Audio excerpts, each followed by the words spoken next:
the meeting to order for the Community Services Commission on Monday, November 2nd, 2020 at 6:35 p.m. And that's Chair Velasquez, I'm sorry. Would you lead us in the pledge, please? Sure.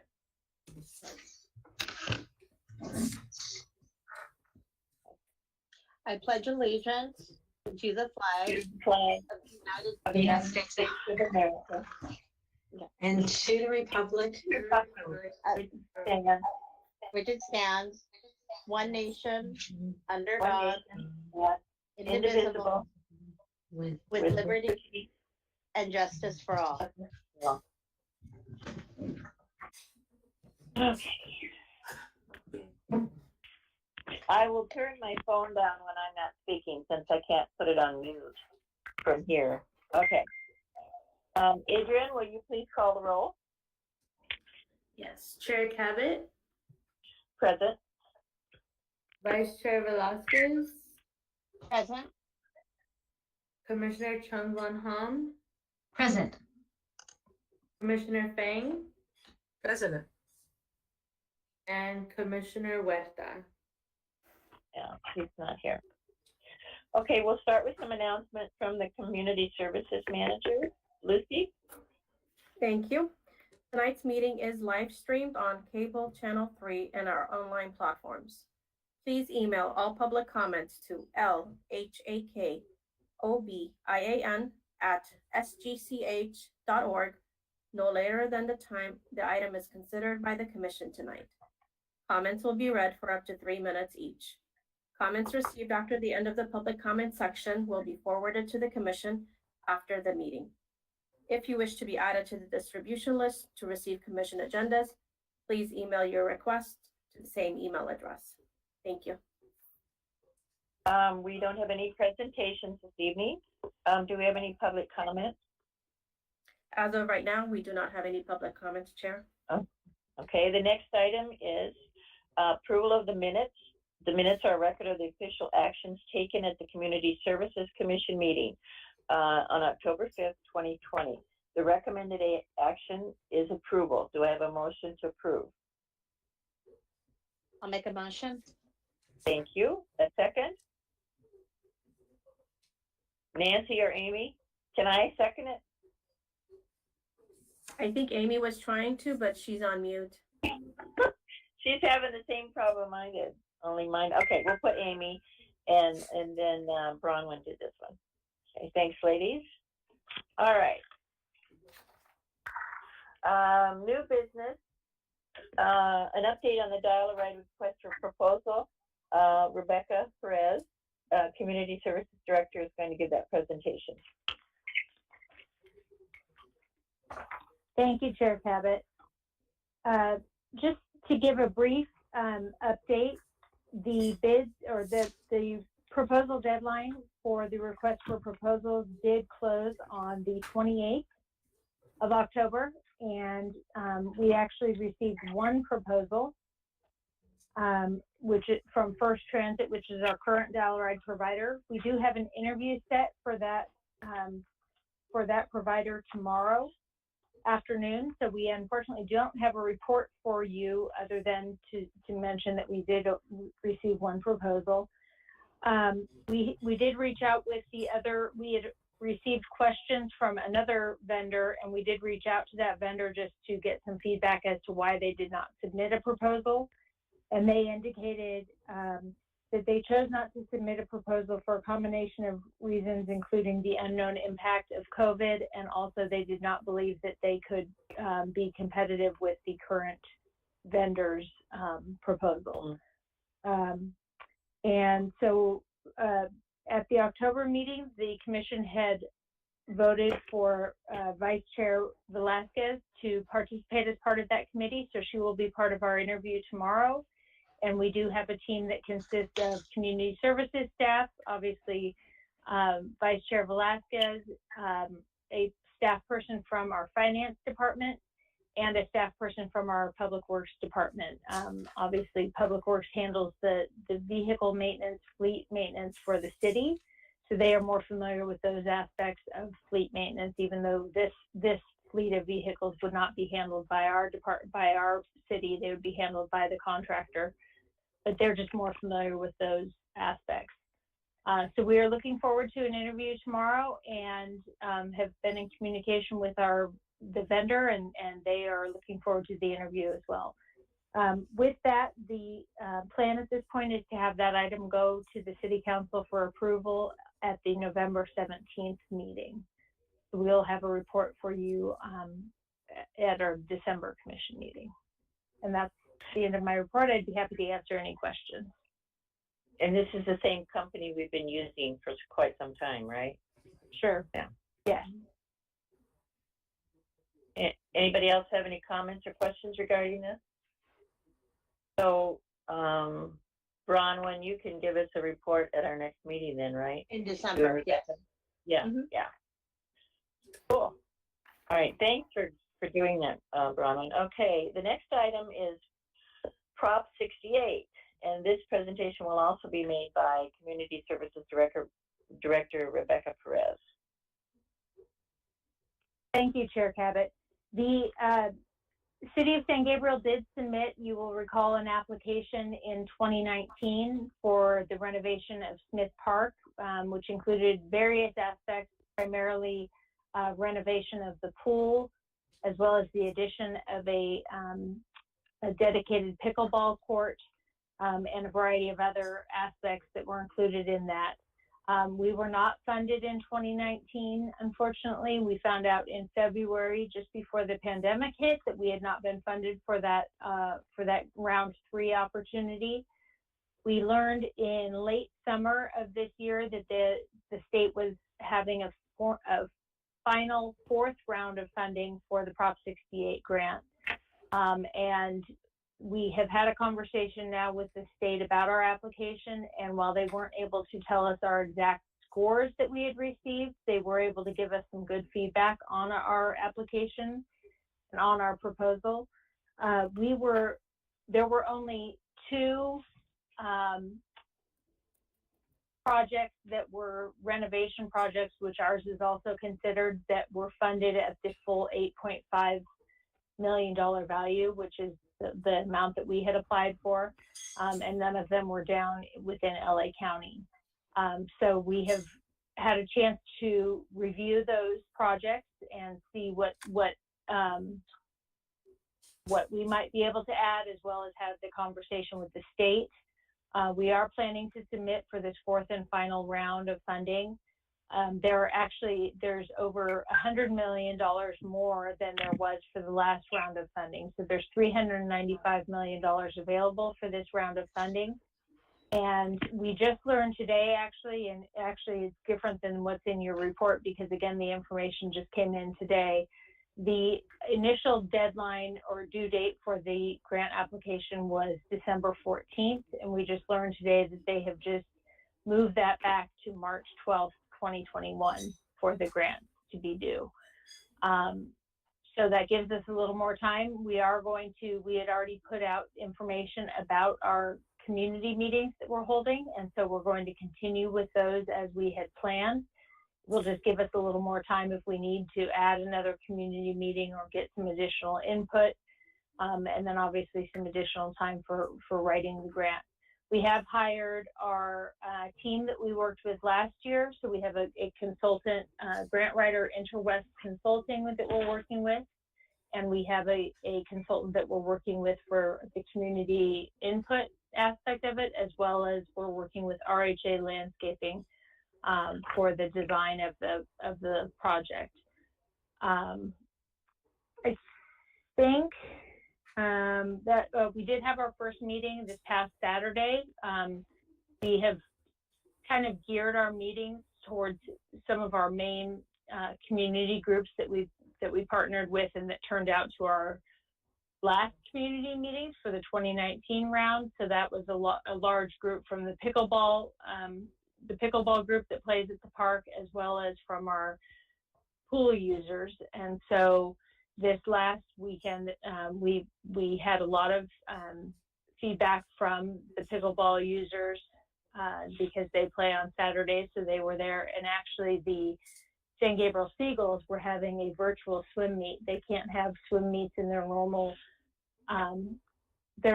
form right now because of COVID, but they were having a virtual meet, and so there were a lot of parents that were there for that. So it ended up being, we were very flexible with the format. We were planning to have a meeting, and in fact, our consultant that we're working with for the community input had drawn large circles on the ground to keep people socially distanced, and so a family could go inside the circle, but keeping people distanced from each other. And in fact, we didn't end up using those. We didn't have a meeting in its typical format because of the way that the park was very busy, but the way people were kind of coming and going, and they were in between pickleball games and that sort of thing. It was an easier opportunity for us to have kind of direct conversation, obviously socially distanced, but have kind of one-on-one conversations with the park users. So it worked really well. We actually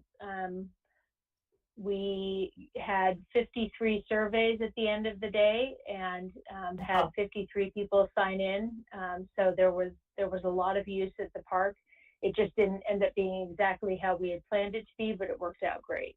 So we are constantly being flexible with things, and obviously if one format is going to work out better than another, we want to go with a format that's going to work best. So it was good feedback, and we'll be incorporating that now into the information as we compile things for our grant application. So all good. That's the end of my report. If there are any questions, I'd be happy to answer them. Amy? Okay, Amy? thanks, Rebecca. Yep, I'm on now.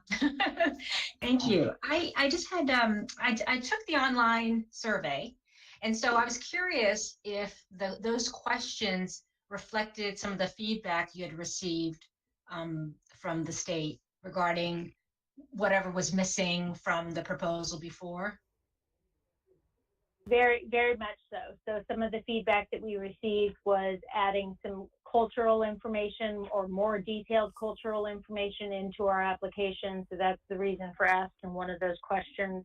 At this point, we are not planning on making major changes to the layout or to the items proposed, because we heard overwhelmingly in that last round that those were really the items that our users wanted to see and our residents wanted to see, it, that being the renovations of the pool, the renovations of the pool building, the added pickleball court, the added walking trails. We are proposing to add some fitness equipment, outdoor fitness equipment, which is something that we've heard recently.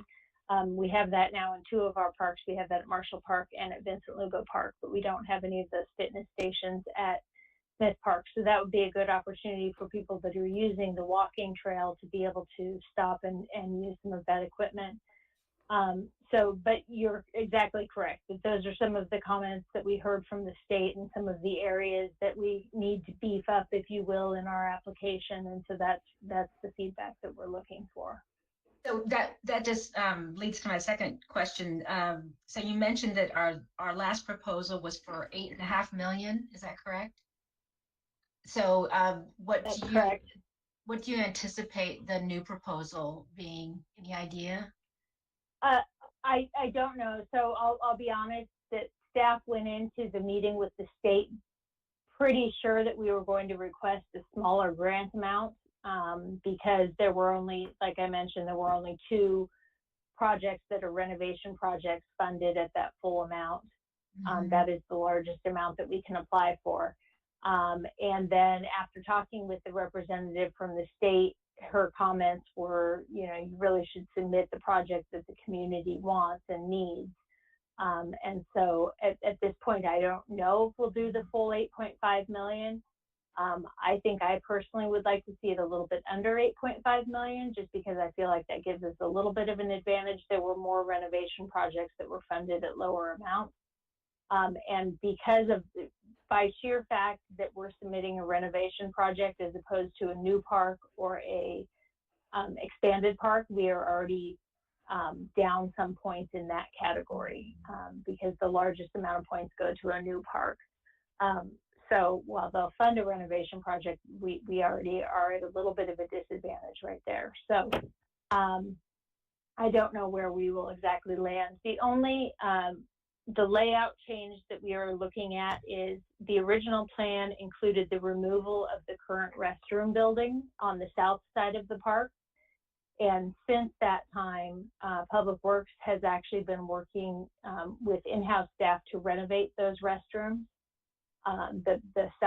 the main park restroom building. And so we are looking at this point of not removing those restrooms because of the fact that they're doing renovations. And in fact, we may look at doing some added restroom stalls. They're not currently at this point adding any stalls, but that is a need that the park has.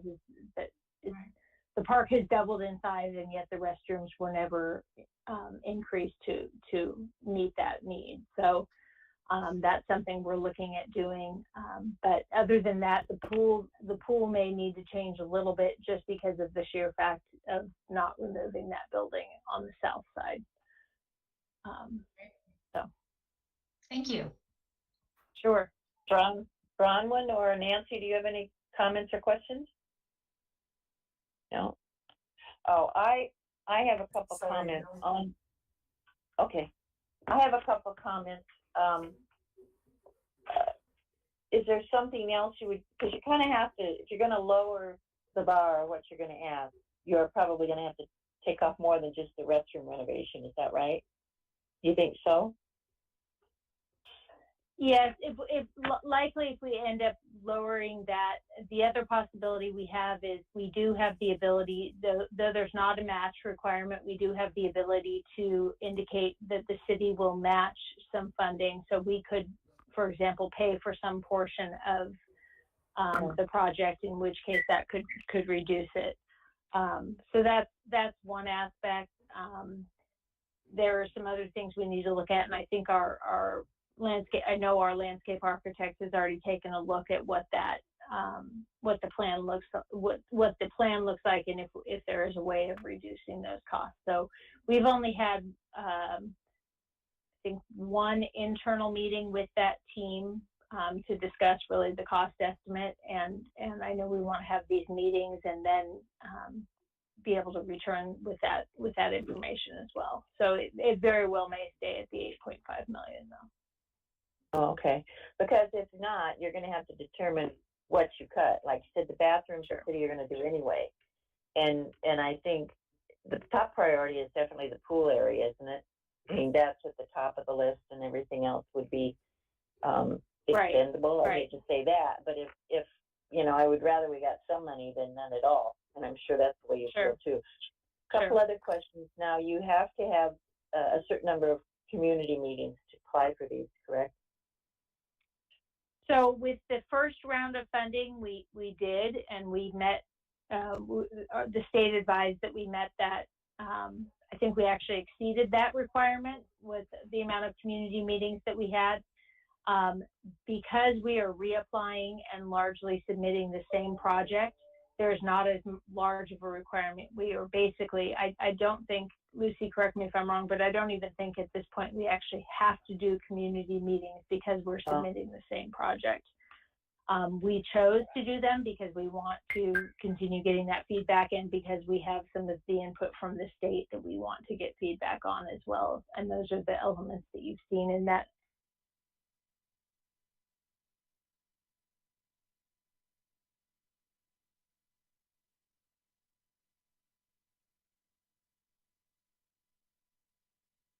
Yeah, they provided, because of COVID, the state has provided some guidelines for holding those meetings. So we have opted to do 2 in-person meetings. Our next in-person meeting will be on the 9th, on the afternoon of the 9th at 3:30, and the evening of the 9th, we will do a Zoom meeting.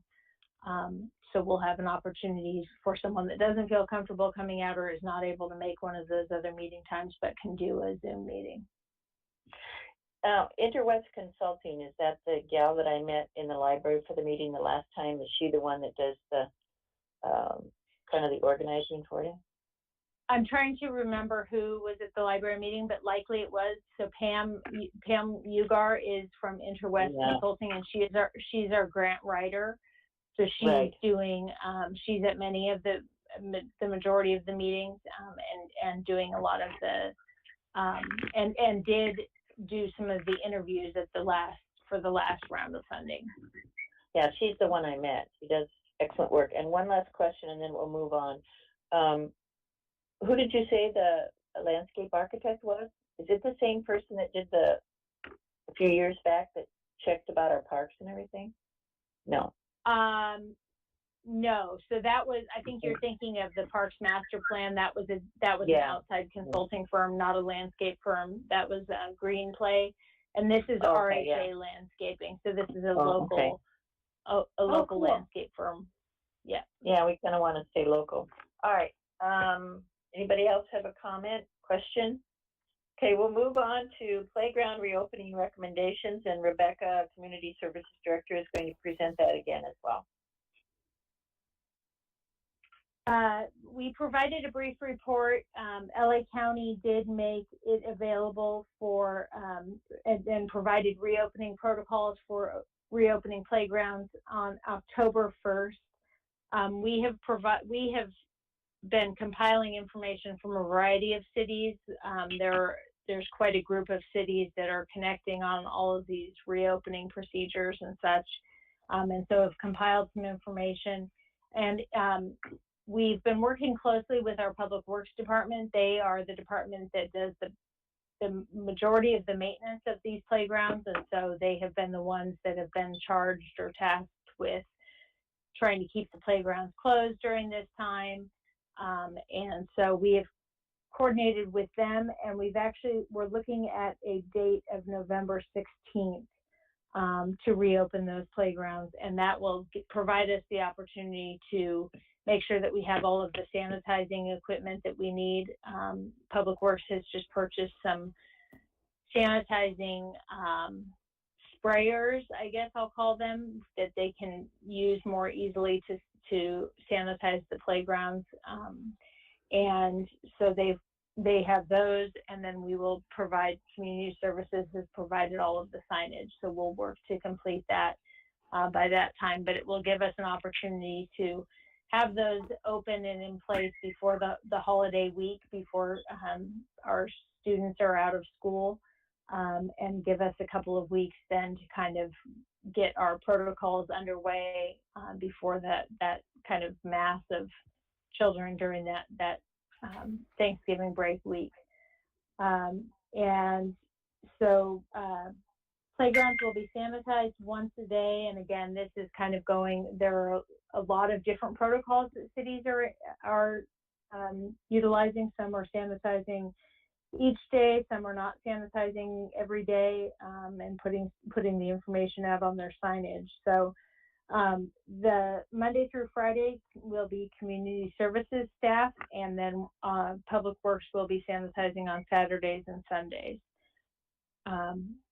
So playgrounds will not be monitored. We will have, obviously, park staff, Public Works staff are walking throughout the parks and that sort of thing, but they will not be monitored. We won't have playground monitors, if you will, that are just monitoring those playgrounds. So it really will be left up to parents to monitor their kids and monitor the play of their children. So I'd be happy to answer any questions if there are any.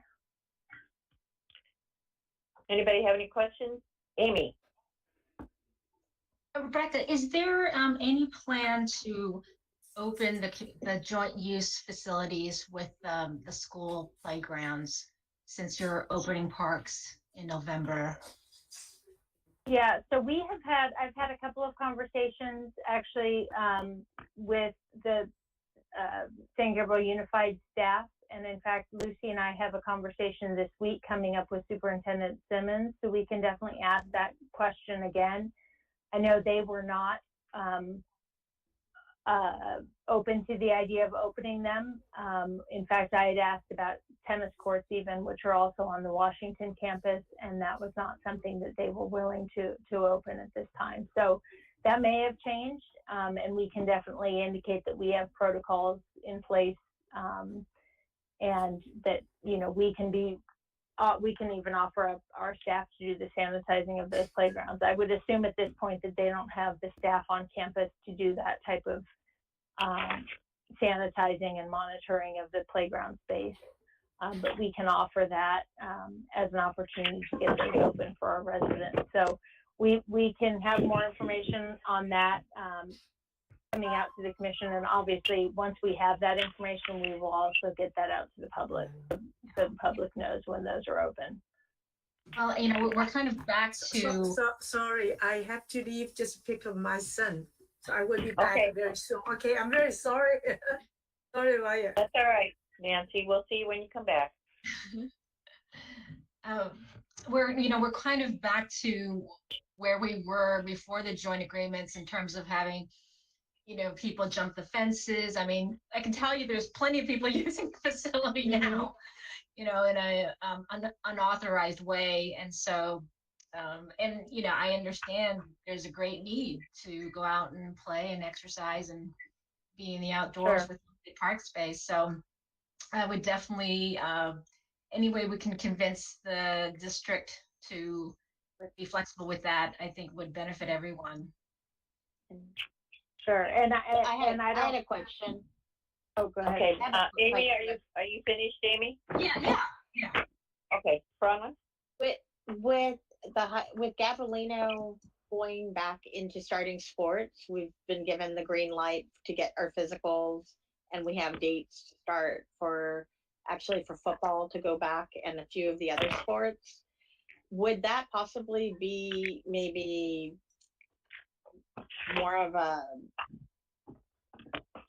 easier way that we can present to the school district if Gabrielino is going to start resuming sports? Possibly that's maybe a green light to possibly reopen the school sites like Amy was discussing, because it would just having that extra space for kids to go play basketball, even though, you know, trying to stay in their small groups or whatnot, just having that extra space for them. Right. So a couple things. Basketball still is not reopened per LA County. So even in our parks, basketball will not be reopened. Basketball So is not, playgrounds are reopened. Basketball is not, because it is such a contact group activity that they are not considering that to be open. So that even that will not be open in our parks. So I don't anticipate that would be open on the joint use sites until that's open per LA County. It may, the district, I've not had a recent conversation with the district staff about the playground. So I think with the discussion that we have, that, you know, we can either do the sanitizing or work with them to do the sanitizing.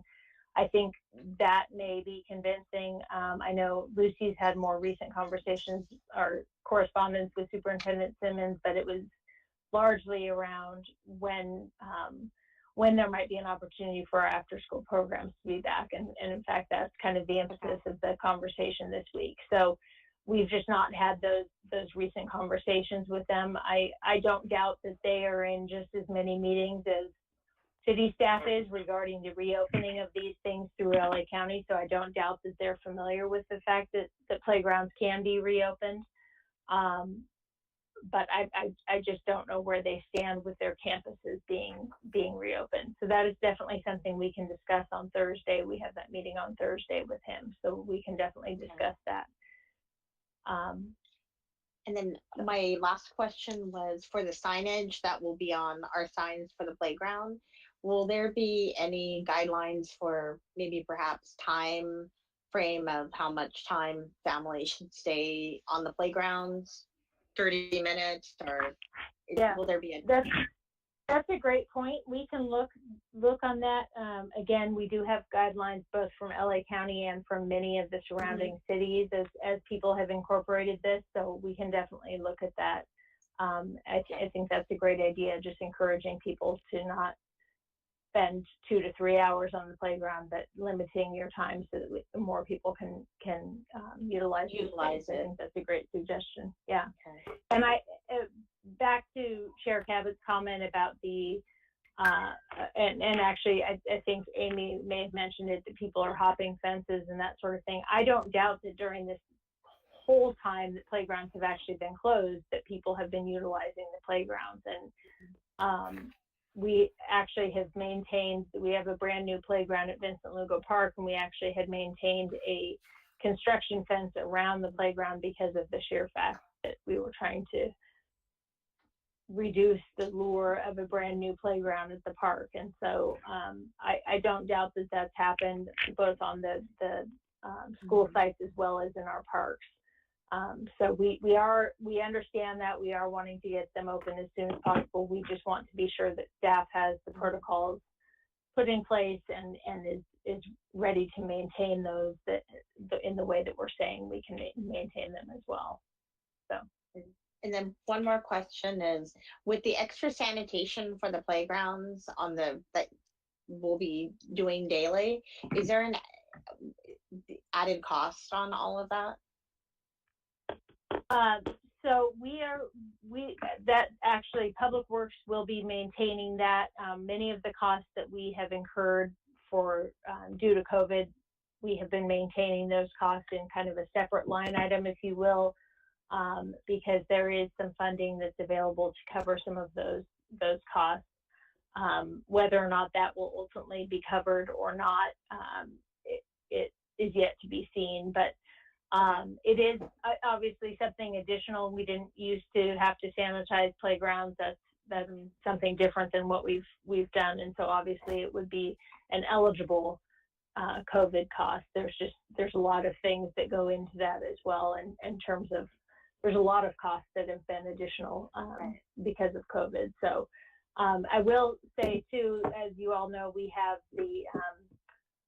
the addition of a playground coming soon to Roosevelt Park, and now because of COVID, the projects, any of the Kaboom projects do include a hand sanitizing station at the parks, which is a nice feature to have. So that's something we're looking at having in place and putting in place at our other playgrounds as well, and especially at the outdoor fitness stations, having some hand sanitizer stations. So that's something that we're working with Public Works on as well. So I know many parents are, including myself, are walking around pouring hand sanitizer on their kids or having wipes or whatever after they're anywhere. So many parents have that handled, but you don't always have those things in place. So it is handy when those stations are around. So we're looking at having those in place as well. Anything else? I have a couple comments. I really like the ideas that you've mentioned, especially the sanitizing stations. I mean, we just are naturally doing that now. Bronwyn brought up the point about time frame, and I think was it LA County or was it state protocols that mentioned 30 minutes per person? LA County protocol. It was LA County, yeah. LA County. So that might be, yeah. So those are that's a good idea, I think. That she mentioned that. Also, to touch on the point that Amy said, people are climbing over fences to go to the playgrounds at the schools. And I've been to Smith Park, and at one time you had yellow caution tape around.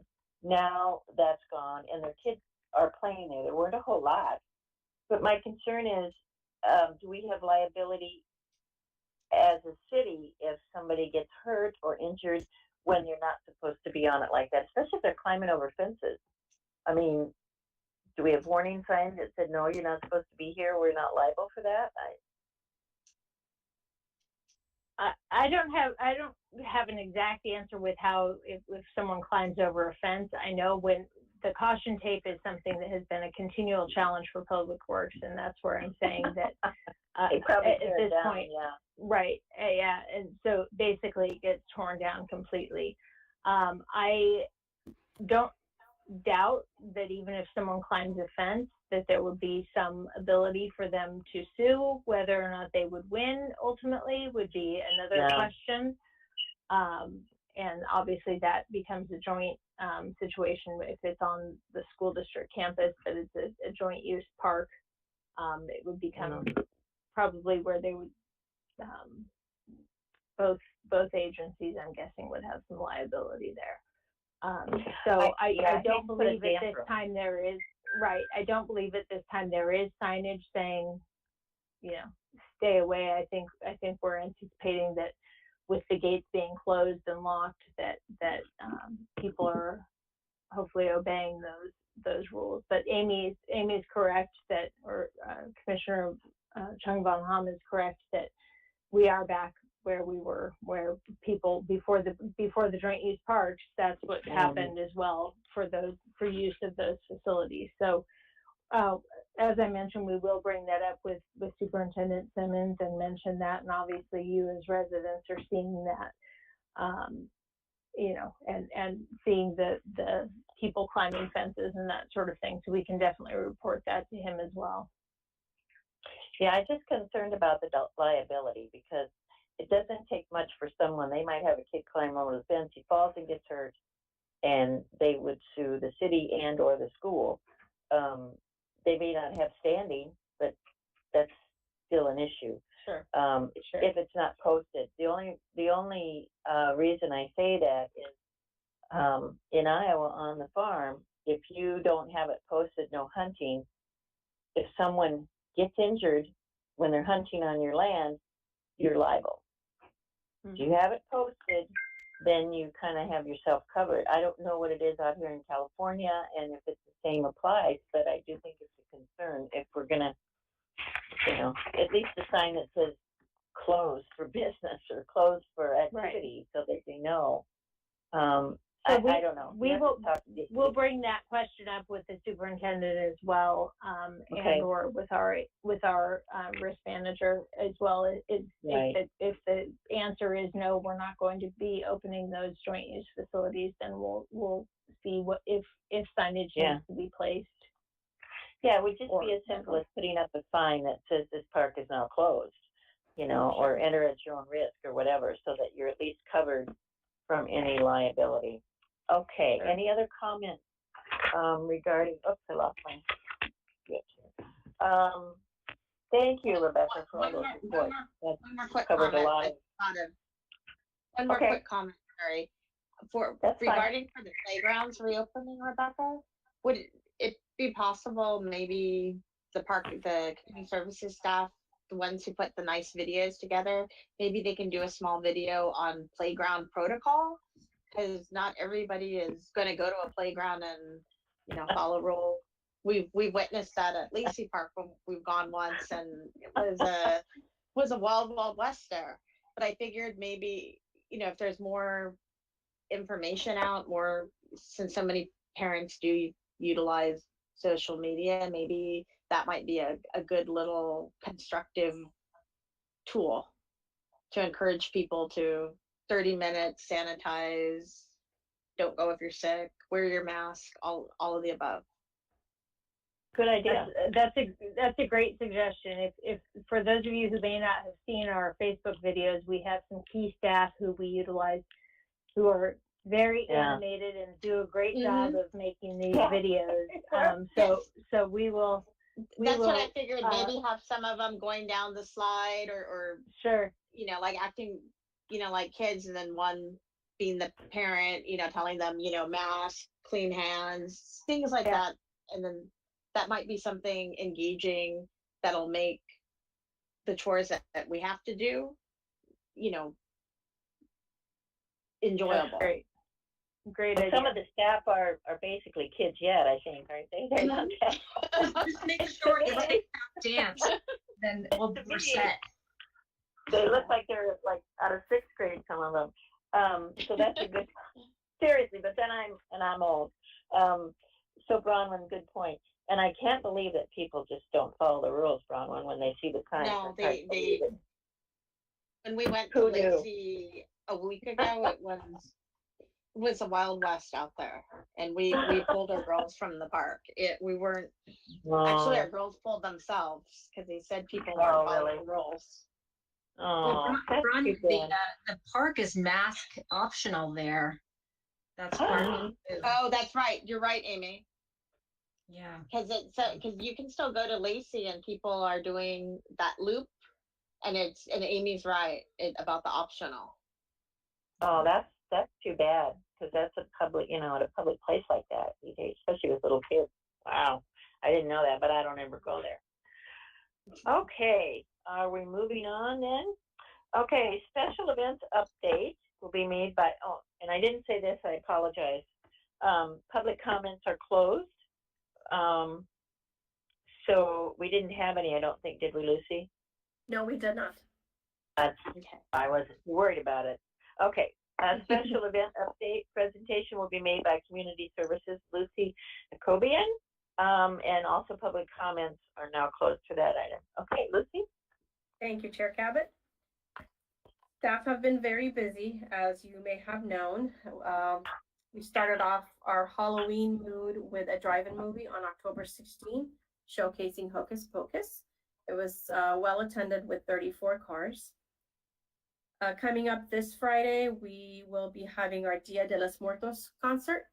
That's going to be held at the Mission Playhouse parking lot from 7 to 8:30. The list is full, and we do have a wait list of people that want to attend, but unfortunately, we will not be able to accommodate. So we're looking forward to that this coming Friday, and we are having Las Colibri featuring our band. Also coming up this week, the staff is working on building a community altar at the Grapevine Arbor. And we are asking residents to send in their submissions up until tomorrow. That way we can put everything together, print out the photos, and get the altar built and decorated and ready to go for the viewing for this Thursday and Friday. And that will be by registration only per household so that we can maintain COVID-19 regulations as well. And 2 weeks from then, we have our family game night on November the 13th, and that is full as well with a waiting list. So staff is looking into doing another game night. For this particular Friday the 13th, we will be providing a pickup drive-through pickup for the families to come by and pick up their games, their bingo coins, their rules. Once they pick up, they will be given an email. Will be sent an email with the Zoom instructions and guidelines so that they can all be following the same guidelines throughout the evening. Registration is closed for that, as mentioned, and hopefully we'll be able to set another game night in the near future.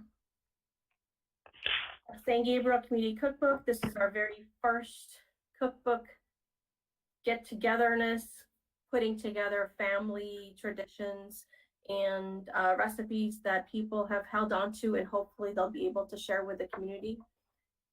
Submissions have to include the name of the dish, obviously a recipe, so if you want to try it out, you'll know what to do. Maximum of photos and a story of why the dish is very special to them or to their family. So hopefully we'll be able to celebrate with food and family and putting together this cookbook. All the submissions will be available online, so people can go onto our website and follow our pages. And if they want to try out a new recipe, that would be, I think, a very fun thing to do. That's going to be open today through the end of December. So if you have any special family traditional recipes you want to pass along, please don't forget to submit. We'd love to have your recipes. Our annual tree lighting ceremony will be available virtually. That will be held on December the 1st on Tuesday night. Of course, there will be a special visit from Santa and a holiday message from Mayor Menchaca. And keeping on with the tradition, letters to Santa will be available. So we will be having parents either send in their Santa letters or they can email it to us, and we will respond to them via email or via mail no later than December the 21st. And that's a wrap up on all of our special events coming up. I'm happy to answer any questions that the commission can have. Anybody have any questions or comments? Amy, or Commissioner Von Home, sorry. Thank you. Thank Yes. you. Thank you, Chair Hammond. Thank you, Lucy, for the presentation. I'm really excited about the community cookbook.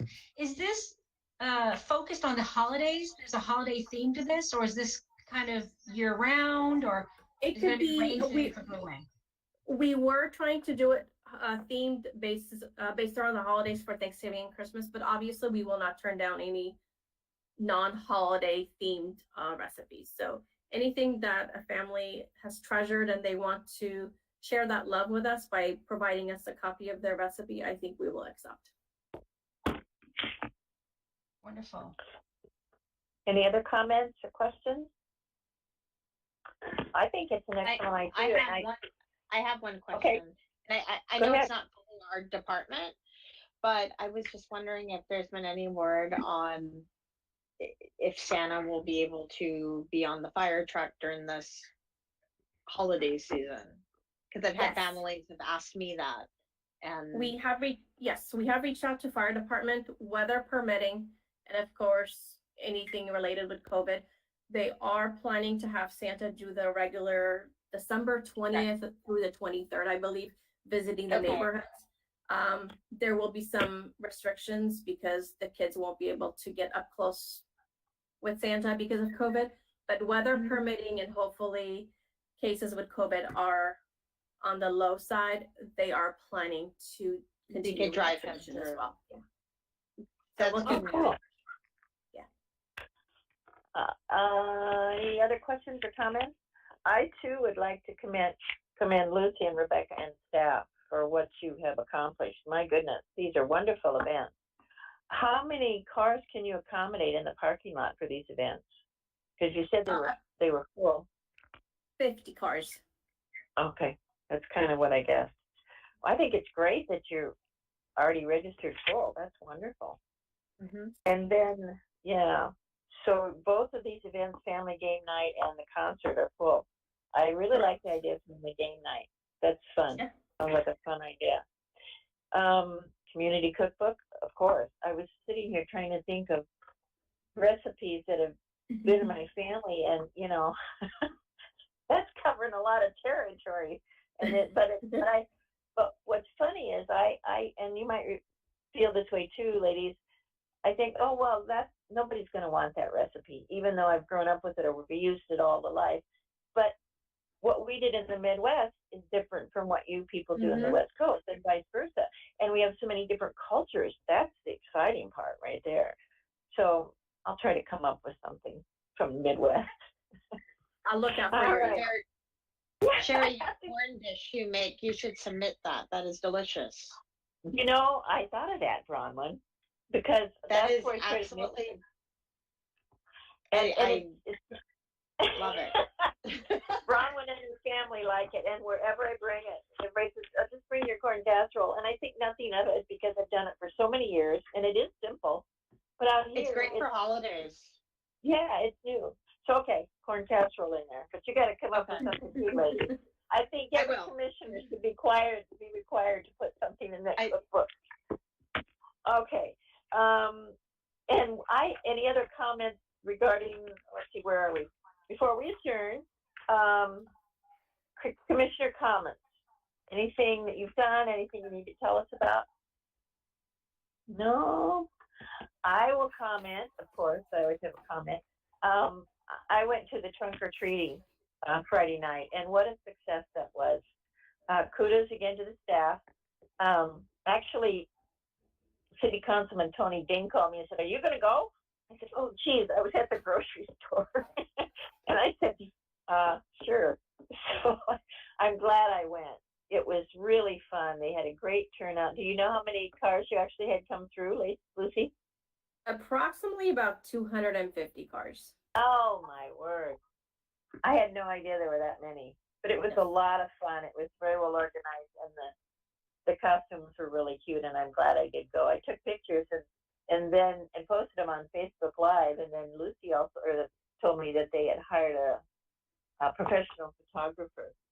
So I hope we get to peek at those sometime, because I saw him walking around with these giant lenses, and I think he got some really good pictures. But I would say that that was very much a success.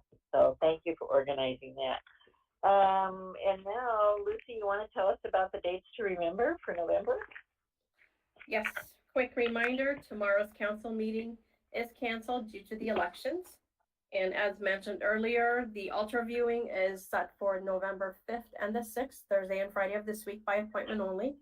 The drive-in concert is on Friday, November 6th, and the next city council meeting is on November the 17th. Okay, I think that covers everything, doesn't it? So until we meet on November 17th, No, we meet on December 7th. I said 7th, I'm sorry. Okay, December 7th. I read my notes, it would be helpful, wouldn't it? Okay, so we're going to adjourn tonight's meeting at 7:25. We did pretty well, ladies. And our regular Community Service Commission meeting will be held on Monday, December 7th, 2020 at 6:30 p.m. Meeting adjourned. Thank you, ladies. Thank you, everyone. Thank you. Thank you very much. Have a great night. Bye-bye. Don't forget your